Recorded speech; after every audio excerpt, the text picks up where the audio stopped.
자, 지주사 전망 들어보는 시간이고요. 애널리스트 코너입니다. NH투자증권 리서치센터 지주사 ESG 전문 애널리스트 김동양 연구원과 함께 이야기 나눕니다. 어서 오십시오. 네, 안녕하세요. 네. 자, 시장을 혼돈 속으로 빠뜨린 LG 에너지 솔루션 드디어 이제 상장이 됐고 거래가 진행 중인데 LG그룹 전체 시가총액이 처음으로 200조 원을 돌파했다고요. SK그룹을 제치고 2위로 그룹설 2위까지 올라간 것 같은데 LG 지주사에 대해서는 어떻게 좀 판단을 하십니까? 예, 뭐 사실 지금까지 그 지주회사의 상장이다 그러면은 비상장 자회사의 상장이 일반적이었는데요. 2020년 9월이었죠. LG화학이 에너지솔루션 분할 결정을 하고 또 올해 초에 상장을 하면서 이 상장 자회사의 사업부 물적 분할 및 그리고 상장 이게 좀 새로운 트렌드가 될 거라고 보여지고요. 그 말씀하신 대로 LG 그룹의 시가총액은 엄청 커졌지만 그거는 어디까지나 LG 에너지 솔루션이라는 아주 큰 회사가 새로 생겼기 때문인 거지.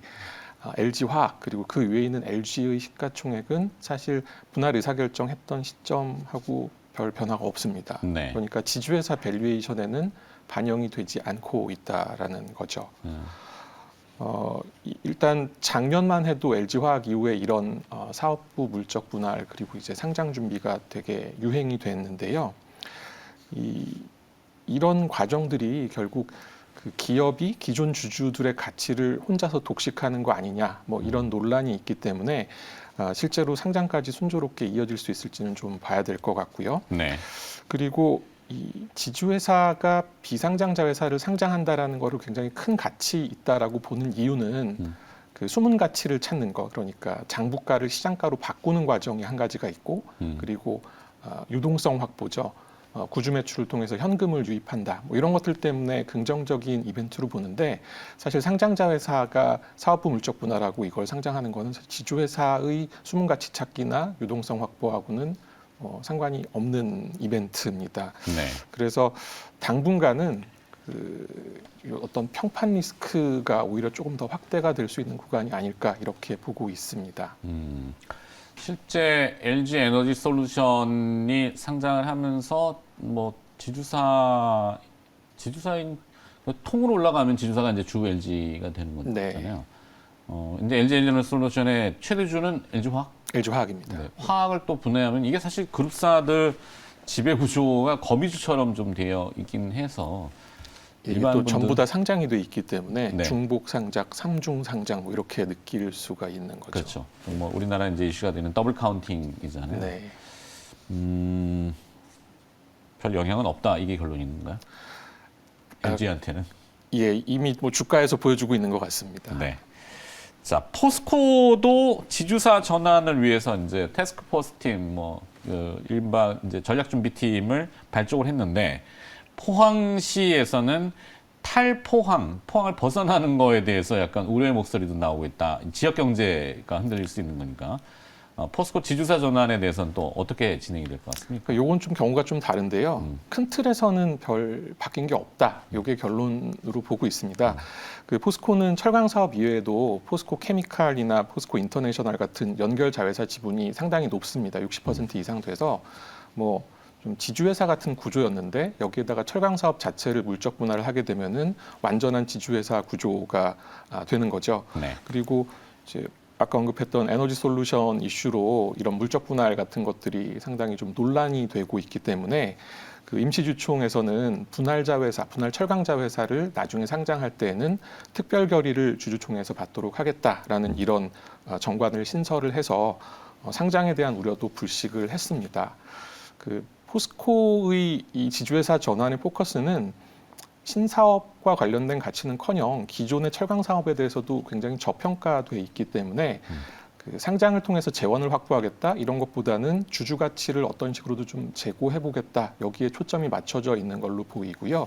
추후에 이 철강 자회사를 상장할 때에는 아까 말씀드린 대로 주총에서 특별결의라는 주주 간의 컨센서스를 통과해야 되기 때문에 이런 부분도 논란의 여지는 크지 않을 것으로 보고 있습니다. 네. 그리고 최근에 이제 포스코 인터내셔널에 대한 레포트를 제시하신 걸로 알고 있습니다.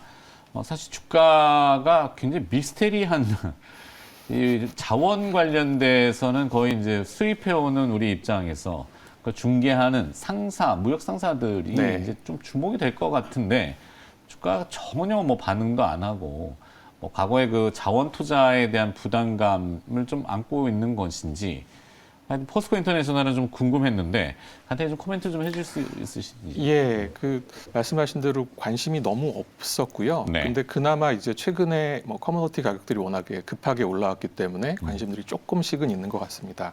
포스코 인터내셔널은 전통적으로는 미얀마 가스전 사업이 전체 영업이익의 한 3분의 2 정도를 차지하는 회사인데요. 네. 작년 그러니까 2021년에는 PQC 가격, 물량, 비용 이게 삼중고가 발생을 했고 이것 때문에 미얀마 가스전 영업이 거의 반토막이 났습니다. 근데 다행인 거는 철강 경기가 워낙에 좋았고 철강 트레이딩을 많이 하고 있었기 때문에 이 부분이 강세가 되면서 오히려 전체 영업이익은 전년 대비해서 20% 정도 성장을 했고요.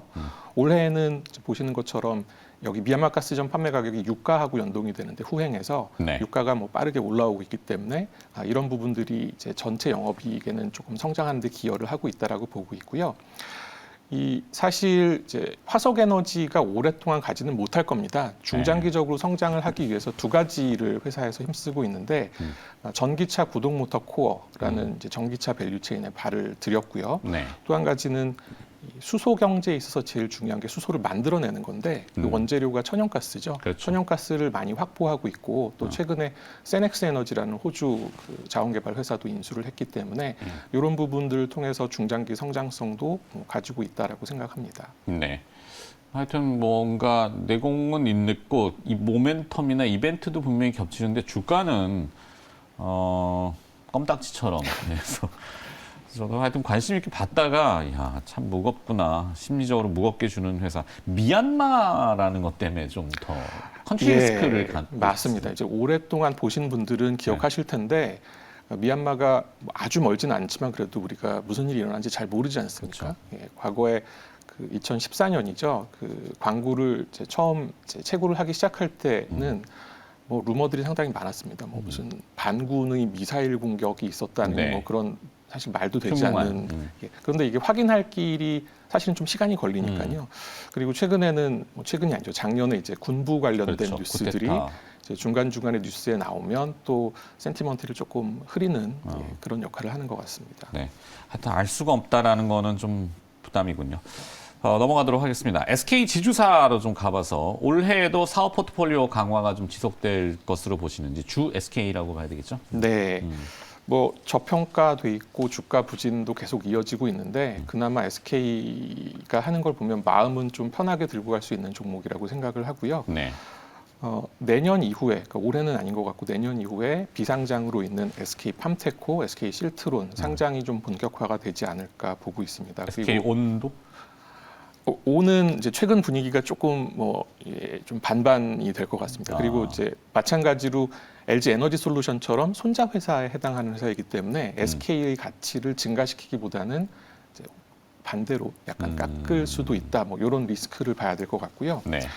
이거 이외에도 해외 기술 기업들, 뭐 나스닥 상장사나 홍콩 상장사들 지분을 뭐 샀다 팔았다 하는 이벤트를 수시로 벌이고 있기 때문에 뭐 그 과정에서 돈이 들어온 걸 가지고 배당 지급도 늘리고 있고 그래서 투자의 선순환 궤도에는 본격적으로 진입을 했다라고 보고 있습니다. 그리고 말씀하신 대로 작년에 이제 첨단 소재, 바이오, 그린, 디지털 이 4대 사업 위주로 그룹을 성장시키겠다라고 발표를 한 것은 여전히 유효하고요.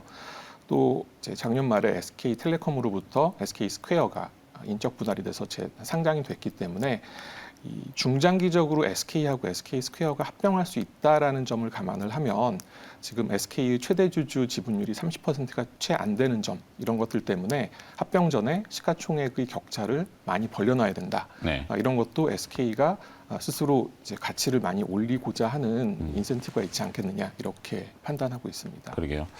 지난해부터 SK도 상당히 기대를 많이 줬는데 별로 호응은 잘 안 해준 것 같고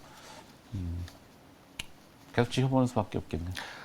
예, 그 이제 주가들이 이제 계속 부진하다 보니까 네. 배당 수익률도 뭐 한 4% 정도 이제 나오는 것 같고요. 이게 꼭 좋은 건 아니지만 어쨌든 뭐 부가적인 것도 있습니다. 네. 방송이라서 뭐 더 못할 얘기 나중에 혹시라도 자, 삼성그룹 지배 구조. 지금 현재 구조는 그대로 유지가 될 것 같습니까? 네, 큰 틀에서 변화는 없을 거라고 보고 있습니다. 이미 그룹의 순환 출자 구조는 오래전에 해소를 했고 또 금융과 비금융이 혼재하고는 있지만 여러 가지 규제 환경을 다 준수하고 있기 때문에 문제될 거는 없고요. 그리고 가끔씩 나오는 뉴스죠. 보험업법 개정안이 통과가 되면 큰일 난다. 이게 네. 내용이 뭐냐면 삼성생명이 들고 있는 삼성전자 지분 8.5%를 강제로 처분하도록 하게 하는 건데 사실 이 법이 통과될 가능성은 정말 매우 희박하다라고 보고 있습니다. 다만 현재 남아 있는 거는 상속세 납부죠. 상속세가 네. 한 10조 원 정도 남아 있는 걸로 추정이 되는데 이것 때문에 대주주 일가 지분이 조금 낮아지고 있습니다. 삼성생명 지분은 이미 출회가 됐고 일부가요. SDS, 삼성전자도 주식 처분 신탁이 되고 있기 때문에 매물이 출회가 될 걸로 보이고요. 그래서 결과적으로는 지배주주 일가 지분이 삼성전자, 삼성물산 이 두 회사에 집중적으로 남아 있게 될 걸로 보입니다. 그리고 또 약간 마이너한 건데 작년 말부터 이제 개정공정거래법이 시행이 되고 있는데요. 네. 그 일감 몰아주기 관련해서 전격적으로 현대글로비스 대주주 일가 지분 10% 처분을 했죠. 요거하고 같은 맥락에서 삼성물산이 100% 자회사로 가지고 있는 시금 자회사 삼성웰스토리 요 지분을 일부 또는 전부 처분할 가능성을 배제할 수는 없겠고요. 만약에 이런 이벤트가 일어난다 그러면 어차피 웰스토리가 영업이익에 기여한 부분이 좀 미미하기 때문에 부정적으로 볼 이유는 없을 것 같고요. 시너지도 별로 없었기 때문에 오히려 긍정적인 이벤트로 봐도 좋을 것 같습니다. 네. 올해 글로벌 뉴스 중에 또 눈에 띄는 부분이 이제 그 글로벌 연기금들이 호텔 관련된 산업에 대한 주식을 상당히 공격적으로 많이 투자하고 있다. 주식을 담는다는 얘기죠. 네. 뭐 그런 뉴스들을 보면은 이제 코로나 종식에 대해서 기대감을 많이 갖고 있고 오늘도 이제 방송 내내 나온 게 주제가 리오프닝이라는 타이틀이거든요. 그 호텔 롯데가 상장을 IPO를 준비하다가 확 접었잖아요. 네. 코로나 때문에도 물론 그렇고 2016년에 그 전에 접었습니다. 접었나요? 예. 네. 코로나 전이었군요. 네. 근데 자 호텔 롯데 상장 작업은 뭐 사실상 중단이 됐는데 롯데그룹의 지배 구조 어떻게 좀 흘러갈 걸로 보시는지? 롯데그룹은 2017년도에 이미 지주회사 체제 전환을 했고 다만 이제 말씀하신 대로 롯데지주라는 공식적인 지주회사 위에 옥상으로 말씀하신 호텔 롯데가 주주사로 있죠.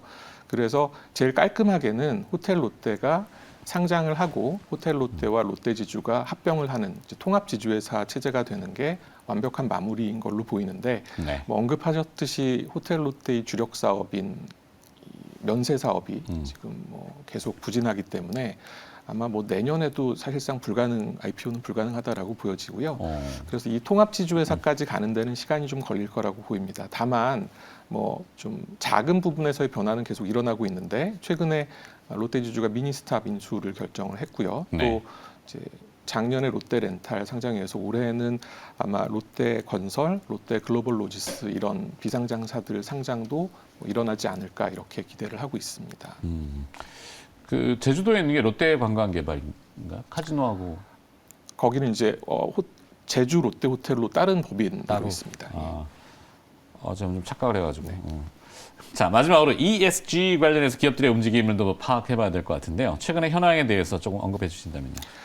작년 초에는 정말 광풍이었죠. 그래서 대기업 집단 소속 기업들의 변화가 많이 있었는데 이사회 산하에 ESG 위원회라는 거를 설립을 하고 또 여성 등기임원 선임도 많이 늘었습니다. 이거는 이제 조금 있으면 또 주총 시즌이기 때문에 올해 주총 시즌을 앞두고도 계속 이어질 거라고 보여지고요. 그리고 기업들이 이제 ESG에 신경을 쓰는 게 가장 직접적으로는 ESG 등급 평가에 관심을 갖기 시작을 해서 대응을 하다 보니 또 ESG 공시가 또 단계적으로 의무화가 되다 보니 이런 걸 지키면서 이제 ESG 등급 평가가 점진적으로는 우상향되는 모습 이거는 앞으로 3, 4년 동안 계속 진행이 되지 않을까 이렇게 보고 있고요. 올해 좀 바뀌는 부분들이 앞서 잠시 언급드린 개정공정거래법 그리고 1월 말부터는 중대재해처벌법 요 시행 두 가지가 이제 큰 화두가 되고 있고요. 네. 개정공정거래법 관련해서는 이제 지주회사들이 CVC 기업형 벤처캐피탈 설립할 수 있게 됐습니다. 벌써 GS벤처스 설립이 됐고요. 그래서 이런 것들이 이어지면 사업 포트폴리오 강화가 조금 더 수월해질 거라고 보이고요. 중대재해처벌법은 이제 건설이라든가 조선, 철강처럼 재해가 빈번한 업종에 대해서는 좀 디스카운트 요인이 확대될 수 있다 이렇게 보여집니다. 좋습니다. 자, 지주사 전체적으로 한번 어우러서 들여다봤습니다. 오늘 도움 말씀 주신 분은 NH투자증권 리서치센터 지주사 ESG 애널리스트 김동량 연구원이었습니다. 고맙습니다. 네, 감사합니다.